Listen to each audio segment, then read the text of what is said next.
Hello my dear student, welcome back to my YouTube channel Subhash study centre. मेरे प्यारे बच्चों, यदि आप 2025 बोर्ड एग्जाम देने वाले हो तो मैंने आप सभी की कंप्लीट तैयारी कराना स्टार्ट कर दिया है। यदि आप कक्षा 10 में हैं तो यहाँ पर मैं आप सभी के लिए इस वीडियो में लेकर के आ चुका हूँ सामाजिक विज्ञान विषय का पहला चैप्टर यूरोप में राष्ट्रवाद। और इस चैप्टर के जितने भी महत्वपूर्ण बहुविकल्पी प्रश्न हैं जो यूपी बोर्ड परीक्षा 2025 में 100% आ सकते हैं, यानी जितने भी प्रश्न मैं आपको इस वीडियो में बताऊंगा इनसे बाहर एक भी प्रश्न आपकी बोर्ड परीक्षा में नहीं आएगा। ये मेरी 101% की गारंटी है। मेरे प्यारे बच्चों, आप इन सभी प्रश्नों को तैयार कर लेना। और मैंने स्टार्ट कर दिया है 2025 बोर्ड एग्जाम के लिए सामाजिक विज्ञान विषय की चैप्टर वाइज तैयारी कराना। अब आपको रोजाना रेगुलर एक वीडियो मिलेगी जिसमें मैं आपको चैप्टर वाइज महत्वपूर्ण बहुविकल्पी प्रश्न, लघुत्तरी, विस्तृत उत्तरी सभी प्रश्नों को कराऊंगा। तो यदि आप नोट्स बनाना चाहते हैं या आप महत्वपूर्ण प्रश्नों की अच्छी तैयारी करना चाहते हैं तो आप लोग क्या करेंगे, चैनल को सब्सक्राइब कर लेंगे। तो चलिए मेरे प्यारे बच्चों, यहाँ पर चैप्टर 1 यूरोप में राष्ट्रवाद, इसके सभी महत्वपूर्ण बहुविकल्पी प्रश्न जो कई बार बोर्ड परीक्षाओं में आए हैं और इन सभी प्रश्नों को आपको रट लेना है। जी हाँ मेरे प्यारे बच्चों, ये सभी प्रश्न आप रट लीजिएगा क्योंकि ये प्रश्न ही आएंगे आपकी बोर्ड परीक्षा में। यदि चैप्टर संख्या 1 से प्रश्न आते हैं तो इनमें से ही आएंगे और आएंगे ही आएंगे, ये मेरी गारंटी है। चलिए मेरे प्यारे बच्चों, पहला प्रश्न आप यहां पर ध्यान दें। फ्रांस में गणतंत्र की घोषणा कब हुई? विकल्प यहां पर 4 हैं। ऑप्शन ए है 1815 ईस्वी, बी 1830 ईस्वी, सी 1848 ईस्वी और डी 1871 ईस्वी। तो फ्रांस में मेरे प्यारे बच्चों गणतंत्र की घोषणा कब हुई थी? सी वाला ऑप्शन सही हो जाएगा, 1848 ईस्वी में। दूसरा प्रश्न है, यंग इटली सोसाइटी का संस्थापक कौन था? तो यहाँ पर मेरे प्यारे बच्चों ऑप्शन ए है बिस्मार्क, बी कावूर, सी मेतसनी यानी मेजनी और डी गैरीबाल्डी। तो यंग इटली सोसाइटी का संस्थापक कौन था? यहाँ पर सी वाला ऑप्शन सही हो जाएगा, मेतसनी या मेजनी।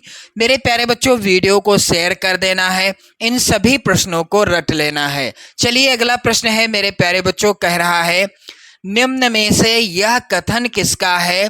जब फ्रांस छींकता है तो बाकी यूरोप को सर्दी जुकाम हो जाता है। तो यहाँ पर पहला ऑप्शन है मैटरनिक, दूसरा है बिस्मार्क और सी ऑप्शन है कावूर और डी ऑप्शन है मेतसनी। तो यह कथन है मेरे प्यारे बच्चों किसका? ए वाला ऑप्शन सही होगा, मैटरनिक का। इन्होंने कहा कि जब फ्रांस छींकता है तो बाकी यूरोप को सर्दी जुकाम हो जाता है। मेरे प्यारे बच्चों, प्रश्न अगला है, फ्रांस की क्रांति कब हुई थी? फ्रांस की क्रांति कब हुई थी? ऑप्शन ए है 1788 ईस्वी, बी ऑप्शन है 1789 ईस्वी, सी है 1790 ईस्वी और डी है 1787 ईस्वी। यह प्रश्न मोस्ट इम्पोर्टेंट है आपकी बोर्ड परीक्षा 2025 के लिए। तो इसका उत्तर क्या होगा मेरे प्यारे बच्चों? फ्रांस की क्रांति कब हुई थी? इसका राइट आंसर हो जाएगा 1789 ईस्वी में। यहाँ पर बी वाला ऑप्शन सही होगा। चलिए मेरे प्यारे बच्चों, अगला प्रश्न है, राष्ट्रवाद का प्रारंभ सर्वप्रथम किस देश में हुआ? तो पहला ऑप्शन है यहाँ पर जर्मनी, बी ऑप्शन है इटली, सी ऑप्शन है फ्रांस और डी ऑप्शन है इंग्लैंड। तो राष्ट्रवाद का प्रारंभ सर्वप्रथम यानी सबसे पहले किस देश में हुआ? मेरे प्यारे बच्चों, इस प्रश्न का क्या उत्तर होगा? राष्ट्रवाद का प्रारंभ हुआ था सबसे पहले मेरे प्यारे बच्चों किस देश में? इंग्लैंड देश में। किस देश में हुआ था? इंग्लैंड देश में हुआ था, जो कि बिल्कुल गलत ऑप्शन है। राइट आंसर हो जाएगा सी वाला ऑप्शन। राष्ट्रवाद का प्रारंभ सबसे पहले किस देश में हुआ? फ्रांस देश में हुआ था। चलिए मेरे प्यारे बच्चों, यहाँ पर प्रश्न संख्या 6 है, कह रहा है कि जर्मनी के एकीकरण में मुख्य भूमिका किसकी थी? तो ऑप्शन ए है हिटलर, बी ऑप्शन है मेतिसनी, सी ऑप्शन है ऑटो वान बिस्मार्क और डी ऑप्शन है काइजर विलियम प्रथम। तो जर्मनी के एकीकरण में मुख्य भूमिका किसने निभाई? इस प्रश्न का उत्तर क्या होगा? या जर्मनी का एकीकरण का श्रेय किसे दिया जाता है? ऑटो वान बिस्मार्क को। यहाँ पर सी ऑप्शन क्या होगा? राइट आंसर होगा। प्रश्न अगला है, नेपोलियन का संबंध किस देश से था? तो यहाँ पर ऑप्शन ए है जर्मनी, बी ऑप्शन है इटली, सी ऑप्शन है मेरे प्यारे बच्चों फ्रांस और डी ऑप्शन है इंग्लैंड। तो नेपोलियन का संबंध किस देश से था मेरे प्यारे बच्चों? इसका उत्तर हो जाएगा सी वाला ऑप्शन ही सही, फ्रांस देश से था। चलिए मेरे प्यारे बच्चों, अगला प्रश्न है, इटली का एकीकरण किसके नेतृत्व में किया गया? तो इटली का एकीकरण क्या यहाँ पर ऑप्शन ए सही होगा नेपोलियन, या बी होगा विलियम प्रथम, या सी होगा ज्यूसेppe गैरिबाल्डी और डी है ऑटो वान बिस्मार्क। तो इटली का एकीकरण किसके नेतृत्व में किया गया? इसका राइट आंसर हो जाएगा ज्यूसेppe गैरिबाल्डी। सी वाला ऑप्शन क्या होगा? सही हो जाएगा। अगला प्रश्न है मेरे प्यारे बच्चों, कह रहा है 1848 की फ्रांसीसी राज्य क्रांति के फलस्वरूप क्या हुआ? तो 1848 की फ्रांसीसी क्रांति के फलस्वरूप क्या हुआ? फ्रांस में गणतंत्र की स्थापना हो गई। यहाँ पर डी वाला ऑप्शन क्या हो जाएगा? राइट आंसर हो जाएगा। मेरे प्यारे बच्चों, आप लोग वीडियो को जरूर शेयर कर देना, लाइक कर देना। चैनल पर यदि आप नए हैं तो चैनल को भी सब्सक्राइब कर लीजिएगा। प्रश्न अगला है, जर्मन संस्कृति में वोक्सजिस्ट का आशय क्या था? तो मेरे प्यारे बच्चों, क्या राष्ट्र था, या ऑप्शन बी संविधान था, या ऑप्शन सी संसद था, या फिर आम जनता? डी वाला ऑप्शन। तो राइट आंसर क्या होगा? जर्मन संस्कृति में वोक्सजिस्ट का क्या आशय था? राष्ट्र था। यहाँ पर ए ऑप्शन सही होगा। चलिए मेरे प्यारे बच्चों, प्रश्न संख्या 11 है। यहाँ पर संसदीय प्रजातंत्र की स्थापना किस देश में सर्वप्रथम हुई? तो इस प्रश्न का राइट आंसर क्या होगा? ऑप्शन ए है इटली। यहाँ पर आप लोग ध्यान दें, ऑप्शन ए है यहाँ पर इंग्लैंड, बी ऑप्शन है फ्रांस, सी ऑप्शन है जर्मनी और डी है इटली। तो संसदीय प्रजातंत्र की स्थापना सर्वप्रथम किस देश में हुई? यहाँ पर आप लोग ध्यान देंगे, यहाँ पर राइट आंसर क्या होगा? इंग्लैंड हो जाएगा राइट आंसर, पहला ही विकल्प। अगला प्रश्न है, ज्यूसेppe मेतिसनी द्वारा स्थापित गुप्त संगठन कौन सा था? तो यहाँ पर आप लोग ध्यान दीजिएगा, क्या यंग प्रथा था, या यंग जर्मनी, या यंग इटली? तो यहाँ पर राइट आंसर ही क्या होगा मेरे प्यारे बच्चों? आप लोग ध्यान दीजिएगा, यंग इटली। सी वाला ऑप्शन क्या होगा? सही हो जाएगा। चलिए मेरे प्यारे बच्चों, अगला प्रश्न है, नेपोलियन के पराजय कब हुई? यानी नेपोलियन की पराजय कब हुई? तो मेरे प्यारे बच्चों, इस प्रश्न के विकल्प यहाँ पर हैं, आप लोग ध्यान दीजिएगा। नेपोलियन की पराजय क्या 1814 ईस्वी में हुई, या 1815 में, या फिर मेरे प्यारे बच्चों 1816 में, या फिर 1817 में? तो नेपोलियन की पराजय ऑप्शन यहाँ पर बी वाला सही होगा, 1815 ईस्वी में हो गई थी। चलिए मेरे प्यारे बच्चों, अगला प्रश्न है, निम्नलिखित में से किसे 1871 में जर्मनी का प्रथम सम्राट घोषित किया गया? तो मेरे प्यारे बच्चों, किसे 1871 में जर्मनी का प्रथम सम्राट घोषित किया गया? यहाँ पर आप लोग ध्यान दीजिएगा, इस प्रश्न का क्या उत्तर हो जाएगा? दिए गए विकल्पों में से राइट आंसर क्या होगा? विलियम प्रथम को। यहाँ पर बी वाला ऑप्शन क्या हो जाएगा? राइट आंसर होगा। चलिए अगला प्रश्न है, 1789 में फ्रांस किस प्रकार का राज्य था? तो 1789 में फ्रांस किस प्रकार का राज्य था मेरे प्यारे बच्चों? आप लोग ध्यान दीजिएगा, 1789 ईस्वी में फ्रांस एक सीमित राजतंत्र था। यहाँ पर ए वाला ऑप्शन सही होगा। अगला प्रश्न है, 1861 में एकीकृत इटली का सम्राट किसे घोषित किया गया? तो 1861 में एकीकृत इटली का सम्राट घोषित किया गया किसको? इमैनुअल द्वितीय को। तो 1861 में एकीकृत इटली का सम्राट किसे घोषित किया गया? इसका राइट आंसर क्या होगा? ए वाला ऑप्शन, इमैनुअल द्वितीय को।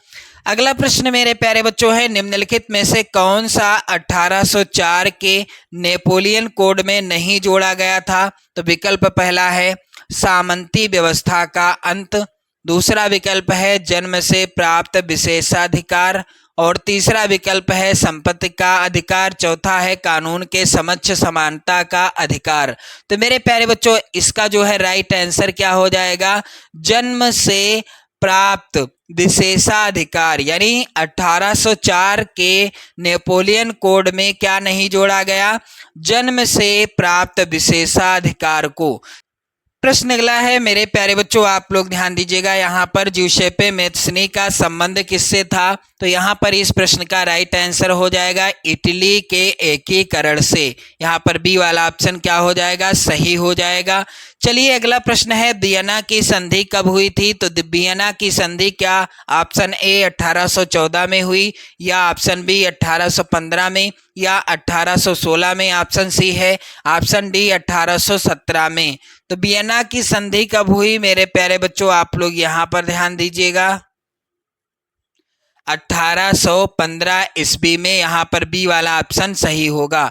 चलिए मेरे प्यारे बच्चों अगला प्रश्न है, निरंकुशवाद का तात्पर्य क्या है? तो मेरे प्यारे बच्चों ऐसी शासन व्यवस्था जिसमें सत्ता पर जनता का अंकुश होता है, या दूसरा ऐसी शासन व्यवस्था जिसमें सत्ता पर किसी का अंकुश नहीं होता है, ऐसी शासन व्यवस्था जिसमें सत्ता पर कुछ व्यक्तियों का अंकुश होता है, और डी ऑप्शन है ऐसी शासन व्यवस्था जिसमें बहुसंख्यक का सत्ता पर अंकुश होता है। तो यहाँ पर राइट आंसर क्या होगा? ऐसी शासन व्यवस्था जिसमें सत्ता पर किसी का अंकुश नहीं होता है उसे क्या कहते हैं? निरंकुशवाद। ऑप्शन कौन सा सही होगा? ऐसी शासन व्यवस्था जिसमें सत्ता पर किसी का अंकुश नहीं होता है।